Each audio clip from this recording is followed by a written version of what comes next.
చెప్పాలంటే ఏంటంటే జర్నలిజాన్ని చంపేశారు అంతే. మతానికి ఒక మీడియా, కులానికి ఒక మీడియా, పార్టీకి ఒక మీడియా. అంటే ఇప్పుడు ఎట్లా అయిపోయిందంటే సార్, ఇప్పుడు వైసీపీ జర్నలిస్టులు, కూటమి జర్నలిస్టులు అట్లా అంటున్నారు.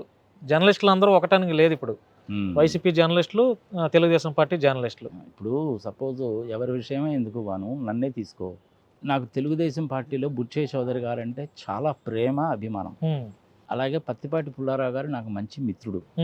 ఇలాంటి వాళ్ళు చాలామంది ఉంటారు. ఈవెన్ రఘురామకృష్ణరాజు గారు కూడాను నాకు మంచి మిత్రుడే. అన్ని పార్టీల్లోనూ ఉంటారు నాకు. ఈవెన్ సిపిఐ పార్టీకి సంబంధించిన నారాయణ గారు తెలుసు. జేడి లక్ష్మీనారాయణ గారు నాకు మంచి మిత్రుడు. జయప్రకాష్ నారాయణ గారు నేను ఇద్దరం కలిసి హైదరాబాద్ హైటెక్ సిటీలో కలిసి పనిచేశాం. హనుమాన్ చౌదరి గారు చాలా పెద్ద మనిషి, ఆయన ఇప్పుడు బీజేపీలో ఉన్నాడు. ఆయనతోటి కూడా కలిసి పనిచేశాను నేను. నాకు ఇంచుమించుగా 30 సంవత్సరాల సుదీర్ఘమైన అనుభవం ఉంది. మా ఫ్యామిలీలో వాళ్ళు చాలామంది నెహ్రూ గారి టైం దగ్గర నుంచి కూడా ఎమ్మెల్యేలుగా, ఎంపీలుగా, ఎమ్మెల్సీగా ఉన్నటువంటి వాళ్ళు ఉన్నారు.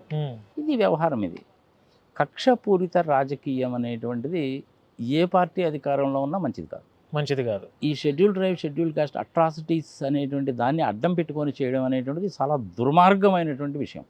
అది చేయకూడదు. ఇంకెందుకు లేబాను, ఒక రకంగా చెప్పాలంటే జర్నలిజాన్ని చంపేశారు. ఇది రాష్ట్ర పరంగానే కాదు, దేశవ్యాప్తంగా కూడా అలాగే ఉంది. అవును, జర్నలిస్టులు కూడా ఒకప్పుడు మీ టైంలో అనుకుంటా ఒక తోటి జర్నలిస్టులకు ఏదైనా జరిగితే మిగతా జర్నలిస్టులు అందరూ ఐకమత్యంగా ఉండి, యూనిటీగా ఉండి ఆ సమస్య కోసం ఆ జర్నలిస్ట్కి ఏదైనా జరిగితే సపోర్ట్గా